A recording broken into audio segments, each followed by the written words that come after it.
Skin care दुनिया का पहला ऐसा स्कैम है जिसमें जिनके साथ ये हो रहा है वो भी इसकी तारीफ करते हैं। पूरी दुनिया नशे में है। एक रिसर्च के मुताबिक स्किन केयर इंडस्ट्री में 80 से 90% products dermatologist perspective according to dermatologist only 20-20% skin health requirement. पहली बात ये कि भाई तुम जो जिसको तुम रिसर्च कह रहे हो कि एक रिसर्च के मुताबिक वो एक रिसर्च नहीं ना, तुमने स्क्रीनशॉट लगाया है डर्मेटोलॉजिस्ट का पर्सपेक्टिव है, रिसर्च नहीं ना वो। और तुमने जो स्क्रीनशॉट लगाया वो चैट जीपीटी का है, वो कोई केस स्टडी या रिसर्च पेपर का स्क्रीनशॉट नहीं ना, वो चैट जीपीटी से तुमने पूछा कितने परसेंट स्कैम प्रोडक्ट है, कितने परसेंट रियल है, उसने बता दिया। डर्मेटोलॉजिस्ट का ये पर्सपेक्टिव है, इसे रिसर्च नहीं कहेंगे। तो कीवर्ड्स या फिर वर्ड्स सोच के सही वर्ड्स इस्तेमाल करो। आगे बढ़ते हैं। पूरी तरह से यूजलेस है। केवल एक अथॉरिटी जो इनका पर्दाफाश कर सकती है वो है एफडीए, लेकिन कॉस्मेटिक प्रोडक्ट्स को एफडीए अप्रूवल की जरूरत ही नहीं है और इसीलिए अधिकतम ऐसा नहीं है कि एफडीए पर्दाफाश कर देती है, ऐसा नहीं है। बहुत सारे प्रोडक्ट ऐसे होते हैं जो एफडीए अप्रूव भी हो जाते हैं और वो बाद में निकल के आते हैं कि भैया इसमें दिक्कत थी, इसको फिर से बंद करो। फॉर एन एग्जाम्पल, आई की एक सर्जरी होती है शायद लेजिक सर्जरी। तो जिसने एफडीए में जो उस समय शायद इंचार्ज था, जिसने अप्रूव करी थी लेजिक सर्जरी आइस के लिए, जो चश्मा हटाने की सर्जरी होती है, तो जिसने अप्रूव करी थी वो बाद में रिग्रेट कर रहा था कि मेरी लाइफ का सबसे बड़ा पछतावा ये है कि मैंने लेजिक सर्जरी अलाउ करी। तो ऐसा नहीं कि एफडीए अप्रूव हो गया है तो बहुत बढ़िया हो गया, एकदम वो एकदम टॉप नॉच क्लास चीज़ हो गई है, वो कभी हार्म नहीं कर सकती, ऐसा नहीं ना। लेजिक सर्जरी में बहुत सारे डिसएडवांटेज हैं, बहुत सारे हैं। आगे बढ़ते हैं। स्किन केयर प्रोडक्ट्स की रिगरस टेस्टिंग हुई ही नहीं है। किसी को पता ही नहीं है कि इनका खाल पे रिजल्ट होने भी क्या वाला है। पागल वागल हो क्या? बहुत रिगरस टेस्टिंग होती है, लेबोरेटरीज होती हैं, वहाँ पे अच्छे से टेस्टिंग्स होती है केमिकल्स की, vitamin C, salicylic acid, kojic acid, बहुत सारे केमिकल्स की केमिकल टेस्टिंग, रिगरस टेस्टिंग होती है। उसके बाद वो लोग डिसाइड करते हैं कितना परसेंटेज ह्यूमन के लिए बेनिफिशियल है।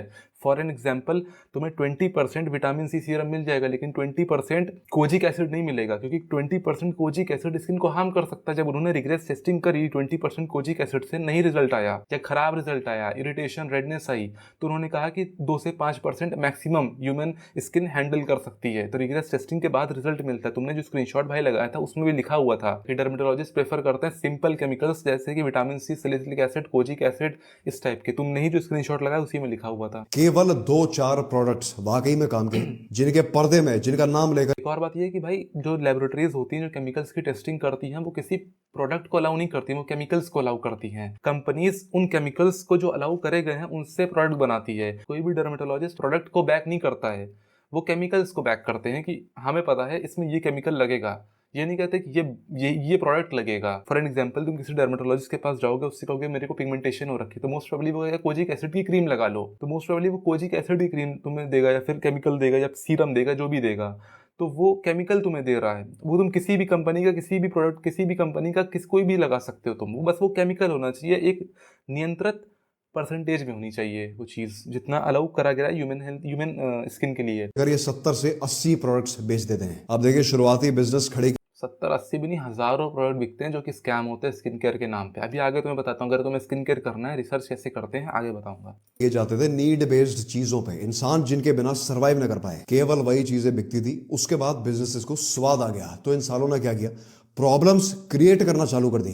सबसे बेवकूफ़ियत वाली बात यहाँ पे तुमने कर दी भाई। देखो, तुम्हारी स्किन मुझे चेहरे से देखने से लग रहा है कि तुम्हारी स्किन में कोई इशू नहीं ना, मेरी स्किन में है, बहुत सारे लोगों की स्किन में होता है इश्यूज़, और उससे कहीं ना कहीं एक लेवल की इनसिक्योरिटी आती है। मुझे भी आती है, ऐसा नहीं मैं कह रहा हूँ, मैं किताबें पढ़ता हूँ दिमागदार बुद्धिमान, तो मुझे उसकी इनसिक्योरिटी नहीं होती है भाई, हर इंसान को होती है। जब इंसान किसी जगह पे जा रहा है और उसके चेहरे पे पिंपल्स हो रखे हैं, ऑब्वियसली उसका सेल्फ स्टीम थोड़ा सा कम होगा, जितना ज़्यादा वो इंसान उस चीज़ पे डिपेंडेंट होगा। फॉर एग्जांपल, जो लड़कियां होती है वो उनकी पूरी आइडेंटिटी 90% आइडेंटिटी कह सकते हो सुंदरता पे टिकी रहती, सुंदरता और पढ़ाई पे। अब अगर किसी लड़की की सुंदरता कम हो रही तो उसका सेल्फ एस्टीम बहुत ज़्यादा कम होगा। अब जैसे कि मेरी आइडेंटिटी यूट्यूब है, मैं लिखता हूँ, बहुत सारी चीज़ें मतलब बहुत सारी चीज़ें मैं करता हूँ, तो सुंदरता भी मेरी आइडेंटिटी बहुत कम है, तो वो चीज़ बहुत कम मेरा सेल्फ एस्टीम कम करती है। अगर मैं सुंदरता, मेरे पिंपल हो जाए, कहीं मुझे जाना हो शादी में या फंक्शन में और मुझे पिंपल हो जाए, तो मेरा सेल्फ स्टीम कम होगा, ऑब्वियसली होगा, लेकिन बहुत कम होगा, कम मात्रा में कम होगा, समझ रहे हो। लेकिन अगर कोई इंसान इसकी पूरी आइडेंटिटी सुंदरता पे बेस्ड है, उसका बहुत ज़्यादा कम हो जाएगा। दूसरी बात, तुम बात कर रहे हो वांट और नीड की। नीड सिर्फ होता है सोना और खाना, सिर्फ 2 ही नीड होती है, इसके सिवा कोई नीड नहीं होती। उसके बाद जितनी भी चीज़ें हैं, ये वेबकैम, ये रिंग लाइट, ये फ़ोन, जो तुमने बाल में तेल लगाया है, वो सब सारी की सारी चीज़ें जो है वांट में है। ऐसा नहीं कि कोई चीज़ अगर वांट में है वो चीज़ खराब है, ऐसा नहीं है। तो बहुत तुम गलत उदाहरण दे रहे हो नीड और वांट का यहाँ पे लगा रहे हो। ये बोलने से मालूम है तुम एकदम जो मर्दानगी एकदम मस्कुलिन वाली चीज़ हो जाएगी। जितने भी लड़के स्किन केयर नहीं करते एकदम खुद को मर्द समझते हैं वो तुरंत तुरंत तुमको फॉलो कर लेंगे, कहेंगे भाई क्या बात बोली है। लेकिन थोड़ा सा दिमाग लगाओ, तुम क्या एग्जाम्पल दे रहे हो वो बैड भी नहीं रहा है, समझ रहे हो? तुम फालतू में उस एग्जाम्पल को बैठा रहे हो यहाँ पे नीड और वांट का। ताकि आपकी जेब से हर महीने पैसे निकाले जा सके। बिल्कुल भाई, एक इंसान के पास अगर पैसा है और एक चीज़ उसको इनसिक्योरिटी या उसकी सेल्फ एस्टीम अफेक्ट कर रही है, जो कि करती ही है, और उस थोड़ा सा पैसा देख के वो चीज़ अगर सही हो जा रही है तो क्यों ना करे इंसान, समझ रहे हो? It is not about pimples, it is not about acne, it is about the self esteem damage you are getting from those. बूढ़े होते जा रहे हो, खाल लटक रही है। आप ध्यान दें तो अधिकतम चीजें आप खरीदते नहीं है बल्कि आपको बेची जाती हैं। भाई बेची चली तभी तो इंसान खरीदता है ना। वो एक सोल्यूशन जो डर्मेटोलॉजिस्ट जो डॉक्टर थे जो 10-10 15-15 20-20 साल एक्सपीरियंस लेके बैठे हैं, जो 5-5 साल पढ़ाई करते हैं, एमडी करते हैं, वो पागल नहीं ना। सबसे पहली बात, वो रिसर्च कर रहे हैं, वो एक्सपेरिमेंट कर रहे हैं, सारी चीज़ें करके एक सोल्यूशन, एक प्रोडक्ट बना रहे हैं कि अगर आपको ये दिक्कत हो रही है, अगर आपकी स्किन एजिंग हो रही है, जल्दी हो रही है और आपको उसको थोड़ा सा स्लो करना है, ये केमिकल लगा लो, जैसे कोई स्किन पे डैमेज नहीं ना। अगर उसका स्किन पे डैमेज होता तो वो चीज़ भी की ना हो रही होती। फॉर एन एग्जांपल स्टेरॉइड्स से स्किन कह रहा हूँ, हेल्थ पे इतना तगड़ा डैमेज होता है, इस वजह से वो चीज़ नहीं मिलती इसलिए। और लोग उसको मतलब मालूम है सबको कि चीज़ हार्मफुल है। केमिकल्स के साथ ऐसा नहीं ना, सबको मालूम है इसको इतना कोई डिसएडवांटेज नहीं ना। मैं भी यूज़ करता हूँ, बहुत लोग यूज़ करते हैं, मेरे जानने में बहुत सारे लोग यूज़ करते हैं, लड़कियाँ यूज़ करती हैं, लड़के यूज़ करते हैं कुछ। और ये चीज़ सोल्यूशन बना के रखा गया है, तुम्हें जिसको भाई लेना होता है वो ले लेता जाके। वो तो ऐड चलाएंगे भाई हमारे पास एक प्रॉब्लम का सोल्यूशन है, आपको लेना ले लो, तुम ले रहे हो, इसमें तुमको फोर्सफुली थोड़ी ना तुम्हें बेच रहे हैं वो। 10 सालों इनएविटेबल को अवॉइड नहीं किया जा सकता, केवल कुछ महीने डिले किया जा सकता है। इस सपने से बाहर आओ और डिले किया जा सकता है तो हाँ, इंसान चाहता है डिले करना यार, हर इंसान चाहता है भाई। तुम नहीं चाहोगे कि तुम भाई थोड़ा 60s में बूढ़े या 70s में, तुम नहीं चाहोगे डिले करना। तुम चाहोगे 40 की उम्र में तुम बूढ़े लगो या 60 की उम्र में बूढ़े लगो। लाइक कॉमन सेंसिकली हर इंसान चाहेगा कि जितना लेट हो सके उतना लेट में वो बूढ़ा दिखे। कॉमन सेंसिकली ये बोल के मर्दानगी वाली एकदम फीलिंग आ जाए कि भाई मैं एकदम मर्द हूँ, जितने जितने बच्चे अपने आप को मर्द समझते हैं तुरंत मुझे फॉलो कर लेंगे, लाइक कर देंगे, वो फीलिंग आ जाएगी।